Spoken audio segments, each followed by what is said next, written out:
Hello everyone, welcome to the another lecture of nursing foundation. है ना, आज हम पढ़ेंगे बेसिक ह्यूमन नीड्स के बारे में। तो बेसिक ह्यूमन नीड्स के टॉपिक के अंदर ही आता है एक टॉपिक जो होता है जो काफी फेमस भी है नर्सिंग फाउंडेशन के लिहाज से देखें तो, जिसे हम कहते हैं मैस्लो हायरार्की ऑफ नीड्स। है ना, मैस्लो हायरार्की ऑफ नीड्स क्या होता है, किसने दिया है, कैसी थ्योरी, इसके बारे में बात करेंगे। तो मैं मुकेश कुमार आपका स्वागत करता हूँ इंटेंस फोकस एकेडमी के इस अमेजिंग प्लेटफॉर्म पे। तो आइए हमारे साथ नर्सिंग के कॉन्सेप्ट्स को जानिए और समझिए। तो शुरू करते हैं, आइए। तो आइए देखते हैं मैस्लो हायरार्की ऑफ नीड्स क्या होता है। तो basically Maslow hierarchy of needs जो होता है ये एक मोटिवेशनल थ्योरी होती है। क्या होती है? It is a motivational theory, है ना। और उसके बाद कहते हैं कि given by the Abraham Harold Maslow. तो इसे किसने दिया था? इसे ये जो थ्योरी थी हमारी मोटिवेशनल थ्योरी थी, इसे दिया था अब्राहम हैरोल्ड मास्लो साहब ने। तो ये बेसिकली जो थ्योरी है ये क्या कहती है उसके बारे में, it is a 5 tyre model. है ना, ये जो थ्योरी है ये 5 टायर मॉडल की थ्योरी है ह्यूमन नीड्स की रिगार्डिंग। है ना, किसकी रिगार्डिंग? ह्यूमन नीड्स के रिगार्डिंग। ह्यूमन नीड्स को क्या चाहिए और ह्यूमन नीड्स के क्या कहते हैं, इसको आगे लिखेंगे, this is 5 tyre model of human needs with in a pyramid. है ना, विद इन अ पिरामिड। फिर नेक्स्ट कहता है कि ये थ्योरी आई कहां से थी, है ना, किस बुक से मिली हमें, मास्टर साहब ने कौन सी बुक लिखी थी। तो ये हालांकि कॉम्पिटिटिव पॉइंट ऑफ व्यू से देखेंगे तो ये क्वेश्चन थोड़े आते हैं, कभी कभी रेयरली आ सकते हैं। तो ये जो थ्योरी थी हमारी मोटिवेशनल थ्योरी थी, इसे लिया गया था, बुक का नाम था मोटिवेशन एंड पर्सनालिटी। जिसे किसने लिखा था? जिसे लिखा था अब्राहम हैरोल्ड मास्लो साहब ने। ठीक है, तो ये हमारी थी इंट्रोडक्शन पार्ट था मैस्लो हायरार्की ऑफ नीड्स का। उसके बाद हम आगे देखेंगे इसमें क्या क्या जो लेवल्स होते हैं नीड्स के, वो क्या क्या होते हैं। जो पहला लेवल होता है वो होता है फिजियोलॉजिकल नीड्स। है ना, बेसिक फिजियोलॉजिकल नीड्स क्या होता है इसके बारे में आगे पढ़ेंगे। देन होता है सेफ्टी नीड्स, फिर होता है love and belongingness needs, self esteem needs, self actualisation needs. है ना, तो बेसिकली ये 5 टायर लेवल होता है जो मैंने आपको पहले बताया कि 5 टायर मॉडल होता है और ये पांचों लेवल होते हैं। तो ऐसा होता है कि आपको पहले बेसिक लेवल को क्रॉस करना होता है। अगर आपकी ये नीड्स जो है वो कंप्लीट हो जाती हैं, then you will move forward the next need. फिर हम उसको कंप्लीट करने के बाद इस नीड पे पहुंचते हैं, फिर अगले नीड पे पहुंचते हैं। जैसे जैसे करते हैं लास्ट हमारे पास कौन सी फाइनल नीड आती है? सेल्फ एक्चुअलाइजेशन की। और आदमी जब सेल्फ एक्चुअलाइजेशन में पहुंच जाता है तो ये कहते हैं कि ये आपको आत्मबोध हो जाना। ठीक है, दिस इज कॉल्ड आत्मबोध, आत्मबोध हो जाना ना। आत्म सेल्फ एक्चुअलाइजेशन कहते हैं आत्मबोध, कि इंसान को खुद के बारे में पता चल जाता है स्पिरिचुअल थिंकिंग से। है ना, स्पिरिचुअल इनर सेल्फ के बारे में जान जाता है इंसान की क्या चीजें होनी चाहिए और क्या क्या चीजें नहीं होनी चाहिए। तो बेसिकली ये 5 टायर मॉडल है, इसके बारे में हम एक एक करके सारे नीड्स को पढ़ेंगे। तो इसे मास्लो साहब ने पिरामिड के शेप में कर दिया था। है ना, ये पिरामिड। तो दोस्तों पिरामिड बनाने का तरीका थोड़ा सा कैजुअल है, इस चीज को ध्यान रखेंगे। तो आइए शुरू करते हैं पहला हमारा फिजियोलॉजिकल नीड के बारे में। तो मैंने आपको बताया कि मैस्लो हायरार्की के जो बेसिक लेवल्स कितने होते हैं, 5 लेवल्स होते हैं। तो इन सारे लेवल्स को आगे आप पढ़ेंगे एक एक करके। है ना, जो पहला लेवल होता है क्या होता है? बेसिक। मैंने आपको बताया physiological need, this is the basic one, basic. और मास्लो साहब ने क्लियरली कहा था जब ये थ्योरी मोटिवेशन थ्योरी बनाई थी, तो क्लियरली कहा था कि जब तक until you do not accomplish the first level, आप मूव नहीं कर सकते। है ना, जब तक आप फर्स्ट लेवल को क्रॉस नहीं करते हो, जब तक आपकी फिजियोलॉजिकल नीड्स पूरी नहीं होती हैं, तब तक आप सेफ्टी नीड्स पे नहीं आ सकते। ठीक है, तो आगे बात करेंगे इसके बारे में, आइए देखते हैं। तो पहला क्या हमारा फिजियोलॉजिकल नीड्स। है ना, इसके बारे में मास्लो साहब ने क्या कहा कि it is a biological requirement for human survival. ठीक है, ये क्या है? बायोलॉजिकल रिक्वायरमेंट है ह्यूमन सर्वाइवल की। और इसमें क्या क्या चीजें जो है, जो बेसिक रेंज जो रिक्वायरमेंट होती है, जो ह्यूमन की सर्वाइवल के लिए क्या क्या चीजें बहुत जरूरी होनी चाहिए, उसके बारे में मास्लो साहब ने इस पार्टिकुलर लेवल में बात किया है। तो इसमें कहा उन्होंने कि जो एयर, फूड, है ना, खाना, सांस लेना, पानी पीना, शेल्टर, है ना, रहना, रोटी कपड़ा मकान जिसे बेसिकली हम कहते हैं, क्लोथिंग, सेक्स को भी उन्हें बेसिक रिक्वायरमेंट डाला था। होम्योस्टेसिस, कैसे बॉडी रेगुलेट करती है अपने फंक्शन को, है ना, कैसे बॉडी अपने टेम्परेचर को रेगुलेट करती है उसके बारे में। एक्सक्रीशन, क्या एक्सक्रीट करती है बॉडी। तो ये बेसिक रिक्वायरमेंट थी ह्यूमन बॉडी की। है ना, ये बेसिक सर्वाइवल के लिए जो चीज जरूरी होती है उसके बारे में मास्लो साहब ने कहा कि ये चीजें जरूरी हैं। और उन्होंने एक चीज और भी कहा कि this is the most important basic needs. है ना, तुमने बताया कि बेसिक और सबसे इंपॉर्टेंट है।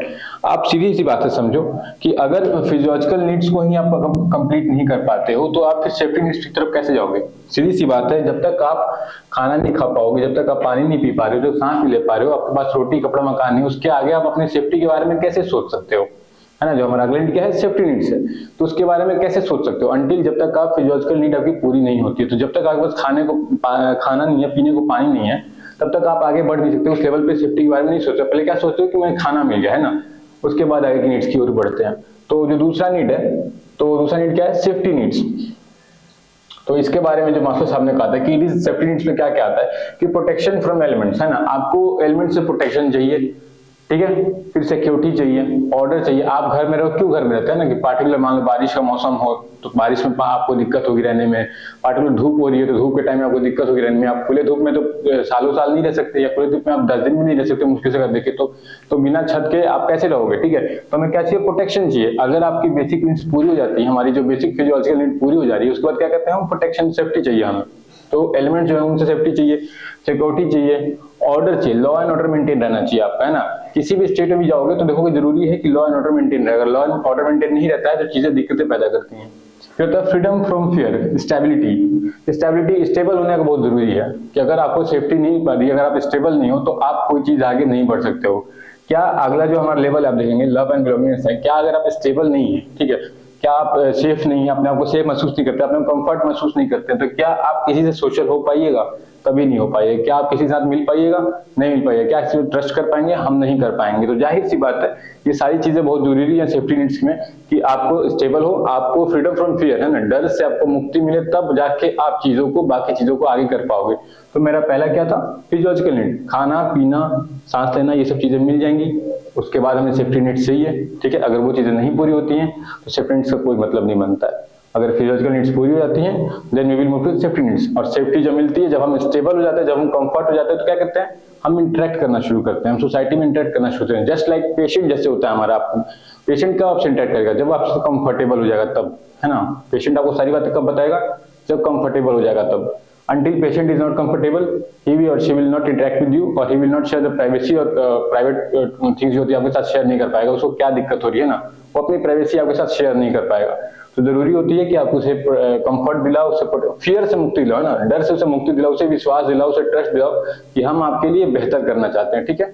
तो ये सेफ्टी नीड्स करेंगे। उसके बाद जो होता है the next one is love and belongingness need, है ना। बिलोंगिंगनेस का मतलब होता है किसी से जुड़ा होना, किसी पार्टिकुलर ग्रुप से या पार्टिकुलर इंडिविजुअल से जुड़ा होना, ठीक है। क्या होता है, जुड़ा होना। बिलोंगिंगनेस मतलब क्या होता है, जुड़ा होना, है ना, जुड़ा रहना किसी पार्टिकुलर ग्रुप से या पार्टिकुलर इंडिविजुअल से, है ना। हम किसी पे कंफर्ट होते हैं, किसी के साथ कंफर्ट होते हैं, तभी हम उससे इंटरेक्ट करते हैं। अगर किसी से कंफर्ट नहीं हो पाते तो हमारा इंटरेक्शन नहीं हो पाता। हमारा पेशेंट जो है अगर हमसे कंफर्टेबल नहीं होता है तो हमसे इंटरेक्ट करने की कोशिश नहीं करता है। जब तक उसे हम कंफर्ट नहीं दिला सकते, जो ट्रस्ट नहीं दिला सकते कि हम आपके लिए आए, आपके ट्रीटमेंट के लिए आए हैं, तभी वो हमसे खुल के बातचीत करता है, हमसे अपने बारे में बताता है, अपनी बीमारी के बारे में बताता है, उससे जो चीज का डर रहता है, फियर रहता है, वो सारी चीजें आपसे शेयर करता है। तो अगला है लव एंड बिलोंगिंगनेस नीड्स। तो इसमें मास्लो साहब ने क्या बताया था कि it includes social and involves feeling of belongingness, है ना। ये सोशल होने को इंक्लूड करता है। ये जो थर्ड लेवल है, ये कहता है कि लोग सोशल होना को शुरू करते हैं। जब आपको कंफर्टेबल होता है, जब आप स्टेबल हो जाते हो, तो आप क्या करते हो, सोशल होना स्टार्ट करते हो, एक दूसरे से बात करना स्टार्ट करते हो। एक सोसाइटी में रहते हो तो पार्टिकुलर पर्सन से बात करना स्टार्ट कब करते हैं, जब हम कंफर्टेबल हो जाते हैं, जब हमें लगता है कि हम स्टेबल हैं, हमें उस पर्सन से डरने की कोई जरूरत नहीं, हमारा डर खत्म हो चुका होता है, तब हम उससे इंटरेक्ट करते हैं। और कहता है कि social and involves feeling of belongingness. फिर हम अपने आप को उस पर्सन से लिंक करना शुरू कर देते हैं कि हाँ वो मेरी सोसाइटी में ही है। क्या कर रहे हैं हम, जुड़ा हुआ, है ना, जुड़ा रहना चाहते हैं, हम उसके साथ जुड़ते हैं। कैसे कि वो मेरी सोसाइटी का हिस्सा है। या फिर कोई पेशेंट आता है तो क्या कहते हैं, ही इज माई पेशेंट, है ना, वो मेरा पेशेंट है, शी इज माई पेशेंट। हम उससे जुड़ने की कोशिश करते हैं, है ना, बिलोंगिंगनेस आता है उसमें। फिर कहते हैं कि need for interpersonal relationship motivates behaviour. क्या होता है ना कि जब हमारा इंटरपर्सनल होता है कि दो लोगों के बीच की जो बिहेवियर होता है, ठीक है, जो लोगों के बीच की बातें जो होती हैं, रिलेशनशिप कहते हैं कि जब दो लोग बीच में एक दूसरे से मिलते हैं, बात करते हैं, इंटरेक्ट करते हैं, तो क्या होता है, मोटिवेट्स बिहेवियर, है ना, आपके बर्ताव बदलते हैं। जस्ट लाइक समझ जाओ कि जैसे कोई पेशेंट है, कोई आता है हॉस्पिटल में, जब एडमिट हुआ तो क्या वो आपसे आते ही आपसे एकदम फ्रैंक हो जाता है, बिल्कुल नहीं। हम पहले, वो स्ट्रेंजर रहता है, हम उसके लिए स्ट्रेंजर रहता है, वो मेरे लिए स्ट्रेंजर रहता है। धीरे धीरे चीजें इंटरेक्ट होती हैं, हमारे बीच इंटरपर्सनल रिलेशनशिप बनती है। एक जो पार्टिकुलर नर्सिंग पर्सनल होगा, उससे क्या होगा, पार्टिकुलर इंटरपर्सनल रिलेशनशिप बनेगा। हम उससे बात करेंगे, उससे पूछेंगे, धीरे धीरे वो हमारे साथ कंफर्ट होगा, तो हमारी चीजें शेयर करेगा। क्या होगा, उसके बिहेवियर में चेंज आएगा। क्या आएगा, बिहेवियर में चेंज, और साथ ही साथ हमारे बिहेवियर में चेंज आएगा कि वो हमारा पेशेंट है and how we have to deal with them, है ना, उसके साथ कैसे हमें बात करना है, उसके साथ कैसे डील करना है, वो सारी चीजें मोटिवेट होता है, हमारा बिहेवियर जो होता है वो चेंज होता है उसके रिगार्डिंग। और नेक्स्ट पॉइंट क्या कहता है कि family, friendship and sexual intimacy. Affection and love, है ना। उसके साथ ही क्या होता है कि जब हम किसी के साथ जुड़ते हैं तो हमारी फैमिली का हिस्सा होता है या फ्रेंडशिप होती है हमारे उससे, है ना।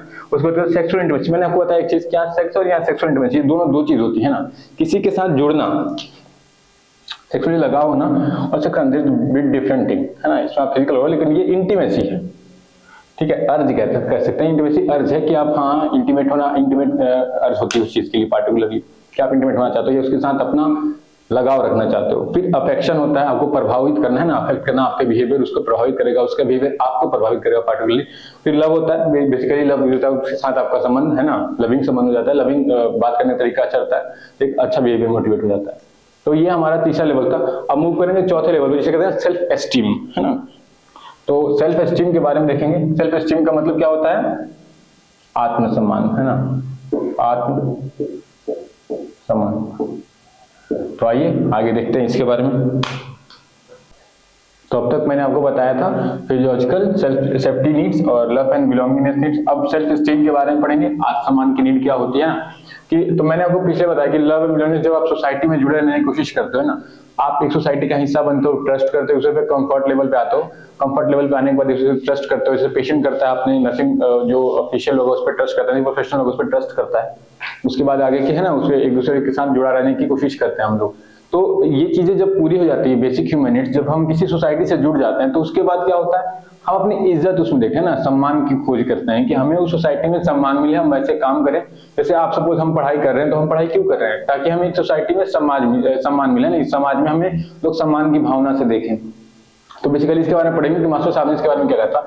तो मास्लो साहब ने कहा था कि this includes dignity for one self. Dignity मतलब क्या होता है? सम्मान, है ना। कोई उसे सम्मानजनक तरीके से देखे, सम्मान पूर्वक भाव से देखे, कि it includes dignity for one self, है ना।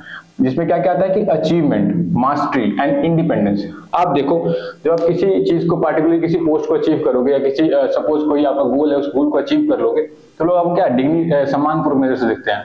अगर हम वहीं उस गोल को अचीव नहीं कर पाते हैं दोस्त, तो लोग आपको सम्मानपूर्वक नजर से नहीं देखते हैं। तो हमेशा ध्यान रखिए, गोल की तरफ फोकस रखेंगे कि आपका गोल क्या है। मास्टरी, आप किसी पार्टिकुलर प्रोफेशन, किसी पार्टिकुलर फील्ड में मास्टरी करते हो तो लोग आपको सम्मान देते हैं ना, कि आपने उस पार्टिकुलर फील्ड में मास्टरी की है। जैसे नर्सिंग प्रोफेशन का फील्ड आ जाएगा दोस्त, तो आपने एमएससी किया, एमएससी का पीएचडी किया, पीएचडी का रिसर्च पेपर लगाया, है ना, तो लोग आपको क्या करते हैं, कहते हैं कि उसने नर्सिंग के फील्ड में बहुत जबरदस्त काम किया, है ना, बहुत अच्छा काम किया, उसने मास्टरी की है उस चीज में, तो उसे लोग सम्मानपूर्वक देते हैं। देन इंडिपेंडेंस, है ना। इंडिपेंडेंस मतलब होता है आजादी, है ना। अपने इकोनॉमिक और फाइनेंशियल खर्चे आप खुद उठा रहे हो, आप लोगों को अपनी जवाबदेही खुद तय कर रहे हो, अपनी जवाबदेही, तो लोग आपको कहते हैं कि इंडिपेंडेंट है, वो सारी चीजें खुद पे करने की क्षमता रखता है, तो लोग आपको सम्मानपूर्वक नजर से देखते हैं। अगर आप डिपेंडेंट हो किसी पे, तो लोग आपको समाजपूर्वक नजर से नहीं देखते। तो हमेशा ध्यान रखें कि आगे चल के अपने इंडिपेंडेंस की ओर, अपने गोल की ओर, अपने अचीवमेंट की ओर, अपने मास्टरी की ओर फोकस रखें, ताकि दोस्त लोग हमें इज्जत पूर्वक देखें, है ना। इन्होंने अगले पॉइंट में क्या कहा था सेल्फ एस्टीम नीड्स के बारे में, द डिजायर फॉर रेपुटेशन और रिस्पेक्ट फ्रॉम अदर्स। कि सेल्फ एस्टीम क्या होता है कि डिजायर, हमारी इच्छा होती है कि लोग हमें रेपुटेड पर्सन की तरफ जाने, है ना, हमें कोई जाने कहते हैं रेपुटेड पर्सनालिटी है। दिस इज, कहते हैं कोई पार्टिकुलर पर्सन जो फील्ड में होता है, जस्ट लाइक नाइटिंगेल, है ना, नर्सिंग की क्या है, रेपुटेड पर्सनालिटीज है ना। उसके बाद आप देखोगे बाकी जो होता है नर्सिंग फील्ड में और भी लोग हैं रेपुटेड पर्सनालिटीज हैं, है ना। तो वो चीजें क्या होती है कि डिजायर होता है, हमारी इच्छा होती है कि लोग हमें रेपुटेड पर्सनालिटी की तरह देखें, हमें रेपुटेशन मिले, हमें रिस्पेक्ट मिले जो हम दूसरों को देते हैं। फिर आता है इसमें कहता है स्टेटस और प्रेस्टीज। रिस्पेक्ट कब मिलेगा? तो दोस्त सीधी सी बात है, जब आपके पास स्टेटस होगा, जब आपके पास प्रेस्टीज होगा, प्रेस्टीजियस पर्सनालिटी होगी, तब रिस्पेक्ट मिलेगा। तो ध्यान रखिए, इसके लिए काम करते रहेंगे। और ये मास्टर साहब ने एक चीज इसमें डिस्क्राइब किया था कि दिस नीड, है ना, this need is very important, very important for children and adolescents, ना। जो बच्चे टीनेजर्स होते हैं ना, टीनेजर्स और चिल्ड्रन होते हैं, उनके लिए ये लेवल बहुत ही इंपॉर्टेंट है, ताकि उनको अपनी जिंदगी के अचीवमेंट, अपनी जिंदगी के गोल के बारे में पता चल सके, उन्हें क्या अचीव करना है। समाज उन्हें तभी सम्मानपूर्वक नजर से देखता है जब आपके पास कुछ अचीव करने को गोल रहता है या कुछ गोल आपने अचीव किया है। समाज आपको कभी नहीं देखेगा दोस्त अगर आपके पास कुछ अचीव करने को नहीं हो या आपने कुछ अचीव नहीं किया हो, तो समाज आपको सम्मानपूर्वक नजर से नहीं देखेगा। और ये बात मैं नहीं, ये बहुत बरसों साल पहले हमारे मास्लो साहब ने बता दिया था।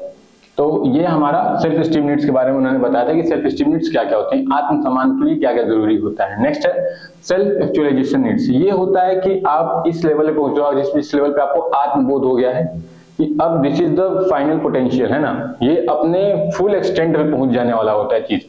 कोई पर्सन, जो पार्टिकुलर पर्सन है, वो अपने पोटेंशियल के फुल एक्सटेंट पे पहुंच चुका है, ये उसका फाइनल पोटेंशियल, वो इससे ज्यादा नहीं दे सकता अपनी जिंदगी में, है ना।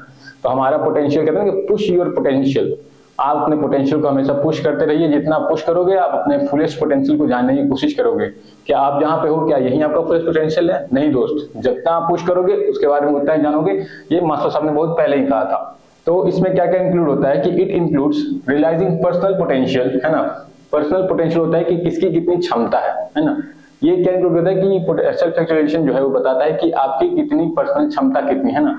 Realising personal potential, self fulfilment, क्या आप अपनी क्षमताओं का सही उपयोग कर पा रहे हो, क्या आप आत्मसंतुष्टि है आपको। सेल्फ फुलफिलमेंट क्या होगा? संतुष्टि, क्या आप संतुष्टि है आपको। और अगर सेल्फ फुलफिलमेंट है भी तो क्या आपका पर्सनल ग्रोथ हो रहा है, ये बहुत जरूरी चीज है। क्या आप सिर्फ संतुष्ट होने से काम चल जाएगा? नहीं, क्या आप संतुष्ट हो तो आपका पर्सनल ग्रोथ हो रहा है, उसके बारे में जानना। Seeking personal growth and peak experiences, तो पर्सनल ग्रोथ के साथ साथ पीक एक्सपीरियंसेस को भी जानना कि इस लेवल पे आके आपको कैसे एक्सपीरियंसेस मिल सकते हैं, कितना हार्श एक्सपीरियंस हो सकता है, कितना वर्स एक्सपीरियंस हो सकता है, क्या क्या चीजें हो सकती हैं, क्या क्या एस्पेक्ट्स हो सकते हैं इस पार्टिकुलर फील्ड के, या किसी गोल को अचीव करना चाहते हो उस गोल में क्या क्या एस्पेक्ट्स होता है, वो सारी चीजों को, सारे पहलुओं को जान लेना, वो हमारा सेल्फ एक्चुअलाइजेशन होता है। उसके बाद आता है lack of prejudice. Lack of prejudice मतलब होता है दोस्त जज नहीं करना, है ना। जजमेंट, प्रेजुडिस मतलब कहते हैं प्री जजमेंट, है ना, प्री जजमेंट। इस लेवल पे आप आके लोगों को जज करना बंद कर देते हो। आपको लगता है इस लेवल पे जो है अपनी तरह से, अपने तरीके से, अपने जगह पे सही है, क्योंकि आपने वो चीज देखी है कि एक पार्टिकुलर गोल, एक पार्टिकुलर चीज, एक पार्टिकुलर जो हमारा लक्ष्य होता है उसके क्या क्या एस्पेक्ट्स हैं, क्या क्या पहलू हैं। तो आप इस लेवल पे आके उन चीजों को जज करना, प्री जज करना छोड़ देते हो कि क्या ये चीजें आसान होती है, क्या ये टफ है। आप जज करना छोड़ देते हो, है ना। आप उसके बारे में जानना शुरू कर देते हो कि हाँ ये चीजें हो सकती हैं। भी कहता है एक्सेप्टेंस ऑफ फैक्ट्स। इस लेवल पे आके आप अपने फैक्ट्स को एक्सेप्ट करना शुरू कर देते हो, बाकी लोग जो बताते हैं उसके बारे में एक्सेप्ट करते हो, नेगेजेंस नहीं करते, है ना, उनसे बहस नहीं करते। हम कभी उनके फैक्ट्स को डिनाई नहीं करते, उनके फैक्ट्स को एक्सेप्ट करते हैं कि वो क्या कहना चाह रहे हैं, या पार्टिकुलर दूसरा बंदा क्या कहना चाह रहा है, वो सारे फैक्ट्स को एक्सेप्ट करके आगे बढ़ते हैं। तो जो सेल्फ एक्चुअलाइजेशन है उसके बारे में एक लाइन है कि अ डिजायर, है ना, ये क्या है? A desire to become everything one is capable of become, है ना, वो बन जाना जो एक आदमी बन सकता है अपने फुलेस्ट पोटेंशियल पे, फुलेस्ट एक्सटेंट पे। उसकी फुलेस्ट पोटेंशियल क्या है? एक पर्सन की खुद की पर्सनल पोटेंशियल कितनी है? तो कहता है कि वो बन जाना जो वो बन सकता है, ठीक है, जितना वो बन सकता है वो चीज बन जाना, अपने फुलेस्ट पोटेंशियल को यूज कर लेना और वो चीजें अपने हाथ में जितने हैं, जो चीजें हासिल करनी है वो चीजें हासिल कर लेना। तो दोस्त मैंने आपको बता दिया फिजियोलॉजिकल नीड के बारे में, सेफ्टी नीड्स के बारे में, लव एंड बिलोंगिंगनेस नीड्स के बारे में, सेल्फ एस्टीम, और लास्ट क्या था हमारा? Self actualisation. तो ये हमारा मैस्लो हायरार्की खत्म हुआ। और दोस्त एक चीज ध्यान रखेंगे कि जो हमारी ये पिरामिड है, ठीक है, इसमें ये नियम पक्का है, ये नियम ध्यान रखने वाला है कि जब तक आप फर्स्ट लेवल, बेसिक लेवल को क्रॉस नहीं कर सकते हो, आप नेक्स्ट लेवल पे नहीं बढ़ोगे, ठीक है। तो जब तक ऐसा भी नहीं है कि आप फर्स्ट लेवल को क्रॉस करके दूसरे पे गए, दूसरे से चौथे पे चले गए, ऐसा नहीं होता है दोस्त। तो हमेशा ध्यान रखेंगे आप लोग कि फर्स्ट लेवल के बाद सेकंड, सेकंड के बाद थर्ड, थर्ड के बाद फोर्थ, फोर्थ के बाद फिफ्थ, है ना। ये सारे लेवल्स को ही अकम्प्लिश करने के बाद ही आप लास्ट लेवल पे पहुंचोगे। तो इस चीज का ध्यान रखेंगे। तो आज का हमारा लेक्चर यही समाप्त होता है। तो थैंक यू सो मच। कोई डाउट्स होगे तो आप पूछ सकते हो कमेंट सेक्शन में, और जुड़े रहें हमारे साथ अमेजिंग प्लेटफॉर्म पे नसीब फाउंडेशन के और कंसेप्ट्स को जानने के लिए। Thank you.